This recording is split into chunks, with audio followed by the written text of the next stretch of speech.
नमस्कार दोस्तों, मैं शशांक। हमारे सामने है ट्राइडेंट का स्क्रीनर के ऊपर फंडामेंटल, जिसमें मोटा मोटा आपको फंडामेंटल देखने को मिल जाएगा। यहाँ पर सबसे पहले मैं आपको बता दूँ कि ट्राइडेंट की मार्केट कैप 8,000 करोड़ से ऊपर है। ट्राइडेंट का पी का जो रेशियो है वो 42 है, बिकॉज ट्राइडेंट का जो EPS है वो 0.38 है। हाई पी पर है ये स्टॉक एट अ टाइम। अपने सेक्टर में भी इनका ROC 10 के आसपास है, 10% के आसपास, और ROE रिटर्न ऑन इक्विटी 11 के आसपास है। रिटर्न ऑन जो कैपिटल एम्प्लॉयड होता है वो 10 के पास है, और जो रिटर्न ऑन इक्विटी होता है वो 11 के पास है। कुछ कोई ख़ास चीज़ नहीं है। डेट टू इक्विटी का जो रेशियो है यहाँ पर देखें तो 0.28 है, 0.28। ये थोड़ा सा एक सोचने वाली बात है। डेट और कंपनी का जो कर्जा है वो डिक्रीज़ हुआ है। 895 कंपनी के ऊपर कर्जा है। यहाँ पर इसको देखते हुए इंटरप्राइज वैल्यू कंपनी की 9,000 करोड़ के आसपास है। कंपनी का मार्केट कैप 8,000 करोड़ के आसपास है। कंपनी के ऊपर डेट जो है वो 895 करोड़ का है। ठीक ठाक है। कंपनी के ऊपर प्लेजिंग बिल्कुल नहीं है, बहुत अच्छी बात है। पिछले 3-4 क्वार्टर में भी इन्होंने प्लेजिंग नहीं करी है। ठीक है। पिछले 3 साल का जो इनका मार्केट कैप था वो 4,408 करोड़ से 8,154 करोड़ तक की आया है। मतलब जो इनकी मार्केट कैप है वो 100% से इंक्रीज़ हुई है। पिछले 3 साल का जो इनका ROC का ट्रैक रिकॉर्ड रहा है वो 10 ही रहा है। ठीक है। और इस कंपनी का जो डिविडेंड का जो यील्ड है वो 2.5 है। ठीक है। मतलब 2.5 आप समझ लो कि FD के हाफ टाइप का ये डिविडेंड देते हैं। मतलब FD अगर 5 मान लो तो ये मतलब 2.5 करीब देते हैं, 2.5 से भी कम देते हैं, 2.25 देते हैं, 2.25% का डिविडेंड देते हैं। डिविडेंड और डेट को छोड़ दिया जाए तो इस कंपनी के अंदर कोई भी फंडामेंटली चेंज हमको नहीं दिख रहा है। मुझको तो पर्सनली बिल्कुल नहीं दिख रहा है। यहाँ पर हम आपके साथ इसका फंडामेंटल इसलिए शेयर कर रहे हैं क्योंकि मार्केट में भी इसके अंदर एक बहुत बड़ा मूव आया है। बहुत सारे लोगों ने इसके अंदर हो सकता है शेयर्स इसके बाई करे हों या ना करें हो, क्या करा हो लोगों ने। लेकिन आज चूंकि लोअर सर्किट लगा है तो चूंकि मैं काफ़ी सारी वीडियोस बना रहा हूँ स्टॉक्स स्पेसिफिक, तो ये आज मैं ट्राइडेंट के ऊपर अपनी एनालिसिस दे रहा हूँ आपको। देखिए, जैसे किसी कंपनी को मेरा देखने का तरीका है, मुझको ट्राइडेंट के अंदर फंडामेंटली कुछ भी ऐसा कोई साउंड नहीं, कोई मतलब अलग नहीं लग रहा है। डेट कंपनी डिक्रीज कर रही है, इंटरप्राइज वैल्यू 9,000 करोड़ की है, ठीक ठाक है। ठीक है। डेट कंपनी अगर डिक्रीज अपना कर रही है तो यही एक अच्छी बात हो सकती है। बाकी ऐसा कोई बहुत बड़ा चेंज जो है ट्राइडेंट के अंदर आया नहीं है। ROC कम है, ROE कम है, EPS कंपनी का कम है। ठीक है। फेस वैल्यू कंपनी की 1 रुपये की है, और जो डिविडेंड है, यील्ड है, वो 2.25 का है। करीब 10-20 पैसे जो डिविडेंड दी होगी अभी इसने जब से स्प्लिट हुआ। अब ये सोचिए, इसी रेट के आसपास रहते रहते कंपनी ने अपने शेयर को स्प्लिट कर दिया। अरे ब्रदर, कम से कम शेयर का वैल्यू या 2,000 हो जाता, 3,000 रुपये हो जाता, 5,000, 10,000 हो जाता, MRF की तरीके 50, 60,000, 70,000 रुपये तक हो जाता। ठीक है। स्प्लिट करते, कॉमन इन्वेस्टर का इंटरेस्ट जगता कंपनी के अंदर कि हाँ नहीं, कंपनी बहुत अच्छी है, कंपनी के विजन बहुत अच्छे हैं, कंपनी का बिजनेस प्लान बहुत अच्छा है, हमें इसके अंदर इन्वेस्टमेंट करना चाहिए। लेकिन इसका जो शेयर प्राइस है वो बहुत हाई है, इसलिए हम नहीं कर पा रहे हैं, हमें स्प्लिट करना चाहिए। कंपनी ने अभी पिछले साल ही दिसंबर में स्प्लिट किया था, तब भी कोई खास प्राइस नहीं था। तो क्या है, मुझको तो फंडामेंटली कंपनी कोई खास अच्छी नहीं दिख रही है। बाकी आपका अपना व्यू है। अब यहाँ पर हम बात कर लेते हैं इसके क्वार्टरली रिजल्ट की। यहाँ पर क्वार्टरली रिजल्ट हमारा मतलब कंपनी का सामने आ गया है। आपको मैं बता दूं कि कंपनी का पिछले साल, आप समझ लो पिछले साल दिसंबर में 2018 के, आप समझ लो 2018 के सितंबर में 110 करोड़ का प्रॉफिट था। दिसंबर 2018 में 110 करोड़ 92, फिर जून में 122, फिर सितंबर में 140, उसके बाद दिसंबर में इनका 37 करोड़ गिर गया प्रॉफिट। ठीक है। पिछले साल जून में इनका 59 करोड़ था, इस साल गिर गया। मार्च में 40 करोड़, चलो ठीक है, काफ़ी कुछ गिरा। इनका भी प्रॉफिट अगर गिर गया तो ठीक है, नहीं निकाल पाए उस हिसाब से। सेल्स भी इनकी जो कि डाउन हुई है, आप देखो सेल्स डाउन हो रही हैं। इंक्रीज नहीं हो रही हैं। सिर्फ अगर आप आप सितंबर 2020 को अवॉइड कर दो तो इनकी सेल्स जो है वो डिक्रीज हो रही हैं, इंक्रीज नहीं हो रही हैं। इनका जो जून में प्रॉफिट था वो 100 करोड़ था, 10 करोड़ ओनली। और जो इनका सितंबर में प्रॉफिट था वो 106 करोड़ का था। आप देख लीजिए 106 करोड़ का प्रॉफिट था। लेकिन इस सितंबर का प्रॉफिट पिछले सितंबर के प्रॉफिट से आप देख सकते हैं डाउन है। फिर भी एटलीस्ट ऑन लीस्ट 40% के 35 to 40% डाउन है। तो क्वार्टरली रिजल्ट में भी ऐसा कुछ खास नहीं दिख रहा है मेरे को पर्सनली, जैसे मैं देखता हूं। ठीक है, अब हम बात कर लेते हैं शेयर होल्डिंग पैटर्न। तो यहां पर हमारे सामने ट्राइडेंट का शेयर होल्डिंग पैटर्न है। इसको मैं आपको दिखा दूं। कंपनी में 71% कंपनी की ऑनर्स की होल्डिंग है, जो भी इसके प्रमोटर्स हैं। प्लेजिंग ये बिल्कुल नहीं करके रखे हैं, बहुत अच्छी बात है। FIIs का थोड़ा बहुत कंपनी के अंदर इंटरेस्ट है, बहुत ज़्यादा नहीं, क्योंकि कंपनी अगर बहुत अच्छी होगी तो वो HDFC ऐसे 2-3 हज़ार के शेयर में भी इन्वेस्टमेंट कर देते हैं। यहाँ 10 रुपये की कंपनी के अंदर कुछ 2-3% का इसमें उनका इन्वेस्टमेंट है। पहले 2% था, वो भी अभी 1.5 के आसपास बचा। DIIs भी इसके अंदर इन्वेस्टमेंट करके रखा है उन्होंने 13-14% का, जिसमें अदर DIIs जो एक अपने मतलब खुद की फर्म से काम करते हैं उन्हीं का इन्वेस्टमेंट है।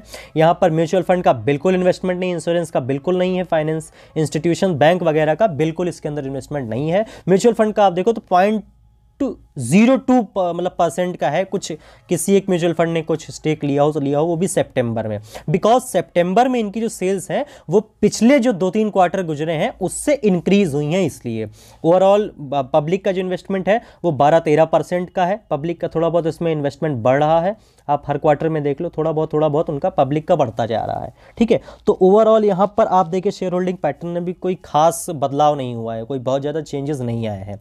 ठीक है, अब हम बात कर लेते हैं इसके डेली चार्ट की। तो यहाँ पर मैं आपको बता दूं कि डेली चार्ट के अंदर मैं आपको जो बताना चाहता हूँ कि कंपनी पहले एक एरिया में काम कर रही थी। पहले ये यहाँ काम इसने किया, फिर यहाँ तक ये कंसोलिडेट करी, फिर इसमें एक अपमूव आया, लेकिन उसके बाद भी इसके अंदर करेक्शन आई है। फिर ये एक एरिया में काम कर रही थी, इसने एरिया को ब्रेक किया, ऊपर गई, फिर ये नीचे आ गई, और फिर ये ऊपर गई, और फिर एक बड़ी शार्प चाल आई है। ठीक है, अच्छा सबसे बड़ी बात है कि वॉल्यूम के साथ में ये चाल आई है, वॉल्यूम के साथ में आई है। लेकिन जिस दिन गिरावट आई है, आप देख सकते हो, जिस दिन यहाँ पर गिरावट आई है उस दिन वॉल्यूम सबसे ज़्यादा हाई रहे हैं, गिरावट वाले दिन। ठीक है, यहाँ पे मैं आपको कैसे दिखाऊं, यहाँ पे इसको सीधे बन जा भाई। हाँ, ये देखिए ऊपर की तरफ जो एरो जहाँ से मैंने बनाया है उसी दिन इसमें गिरावट आई थी, और उसके साथ में बड़े वॉल्यूम के साथ में गिरावट। सबसे बड़ा वॉल्यूम उसी दिन आया जिस दिन शेयर जो है डिक्रीज हुआ है, इंक्रीज नहीं हुआ है, डिक्रीज हुआ है, उस दिन सबसे बड़ा वॉल्यूम आया है। उसके बाद अगले दिन भी इसके अंदर आज लोअर सर्किट लग गए हैं। अब फ्यूचर में क्या होगा ये नहीं मैं बता सकता आपको इस शेयर के अंदर, क्योंकि देखिए ये जो 12, 13, 14 रुपए के शेयर होते हैं ये स्पेक्यूलेटर्स इसके अंदर, मतलब जो एक बड़े पैसे वाले लोग होते हैं जिनको स्मार्ट मनी बोलते हैं, बड़े इन्वेस्टर बोलते हैं, वो इसके अंदर काम करते हैं। ठीक है, पर्सनली डेट को छोड़ दिया जाए और डिविडेंड को देख के तो किसी कंपनी के अंदर कोई आदमी इन्वेस्टमेंट करेगा नहीं। ये स्पेक्यूलेशन वाले प्राइजेस हैं, इनको ऊपर की तरफ खींचा गया है। कंपनी के अंदर फंडामेंटली कोई चेंजेस नहीं आए हैं, और जो स्टॉक एक्सचेंज ने जब इनसे क्लेरिफिकेशन मांगी तब इन्होंने खुद भी बताया कि इंटरनली हमारे अंदर ऐसा कोई चेंजेस नहीं आया है, ये जो भी है प्राइस की मूवमेंट है, हमारे मतलब बिजनेस मॉडल में ऐसा कोई बहुत बड़ा चेंज नहीं आया है। तो और दूसरी बात मैं आपको यहाँ पर बता दूं कंपनी को लेकर के कि इन्होंने पिछले साल स्प्लिट किया था, तब भी इनके कोई शेयर की कोई खास वैल्यू नहीं थी। अगर आप इस कंपनी की फ्यूचर परफॉर्मेंस, चूंकि इनका सितंबर का रिजल्ट बहुत अच्छा आया है, उसको देख के इस कंपनी के अंदर इन्वेस्टमेंट करना चाहते हो तो आप कर सकते हो। बाकी पर्सनली मैं बोलूं तो ये मुझको सिर्फ और सिर्फ प्राइस की मूवमेंट लगती है, बाकी ट्राइडेंट के अंदर ऐसी कोई चीज फंडामेंटली दिखाई नहीं पड़ रही है। टेक्निकल्स भी अगर आप देखिए 3 दिन तक की प्राइस ने अपमूव दिखाया, साथ में वॉल्यूम्स ने भी अपमूव दिखाया, लेकिन जिस दिन प्राइस गिरा है सबसे ज्यादा वॉल्यूम उसी दिन आए हैं। गिरावट में लोगों ने माल ऊपर के रेट पे काट के बेचा है। अभी कोई कॉमन इन्वेस्टर ने लिया होगा, जो हमारे आप ऐसे लोगों ने लिया होगा, तो उसका पैसा फंस गया होगा। कुछ होते हैं कि उनके पास लाख 2 लाख मतलब 10, 20, 50 हज़ार पड़े हैं, उन्होंने डाल दिया, अरे मेरे 50 हज़ार 1 लाख हो जाएंगे, 2 लाख, क्योंकि भाई कंपनी ने पिछले एक जो मंथ गुजरा है उसमें 100% का रिटर्न भी तो दिया है, 100% का रिटर्न दे दिया, मतलब आप समझ लो 8-9 रुपए का शेयर 16-17 रुपए पहुंच गया। लेकिन फंडामेंटली कोई चेंजेस नहीं आए हैं कंपनी के अंदर। और अगर आप टेक्निकल्स भी देखो, चार्ट को भी देखो, तो डेली चार्ट के अंदर ऐसा कोई बहुत बड़ा मूवमेंट नहीं दिखाई पड़ रहा है। यहां पर इसने एक अपने मतलब आप समझ लीजिए कि यहाँ पर आप देख लीजिए, मैं आपको दिखा दूं कि कंपनी के अंदर बस यहीं पे एक बहुत बड़ी शार्प चाल आई। शेयर ने जो पुराने काफ़ी दिनों का जो डाउन ट्रेंड था उसको ऊपर की तरफ एक बड़ी कैंडल के साथ काटा, ग्रीन कैंडल, जिसको कि मोरुबोजो भी आप बोल सकते हैं, कोई खास शेडो नहीं बनी थी, और कैंडल ने ऊपर की तरफ काटा, अपने जो पुराने रेजिस्टेंस को ब्रेक किया। उसके बाद 2 दिन तक यहाँ पर 10-10, 20-20% की चाल आई है, लेकिन जिस दिन गिरावट आई है उस दिन बड़े वॉल्यूम के साथ गिरावट आई है, यहाँ पर आप देख सकते हो। तो अगर आप इस कंपनी के अंदर लॉन्ग टर्म के लिए इन्वेस्टमेंट करना चाहते हो, देखो फंडामेंटली मैं आपसे बोलूं पर्सनली तो इनके ऐसे कोई फंडामेंटल चेंज नहीं हुए हैं। और याद रखना, प्राइस जो होता है वो भगवान छे, प्राइस भाव भगवान छे, ये डायलॉग है, प्राइस के अंदर सब कुछ कैलकुलेटेड है।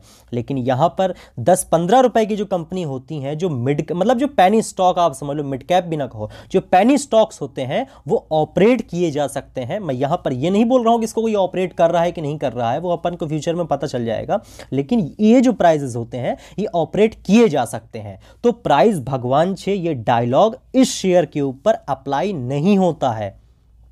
अगर आपसे कोई बोलता है कि भाव में ही सब कुछ होता है, लेकिन पेनी स्टॉक्स को ऑपरेट किया जा सकता है, यह आप ध्यान रखना। तो हो सकता है कि किसी ने इसको ऑपरेट किया हो और ऊपर के लेवल पर ले जाके अपना माल काट दिया हो उसने, ठीक है, और यहां पर कॉमन इन्वेस्टर को फंसा दिया हो, जो कि हम लोगों के साथ होता रहता है।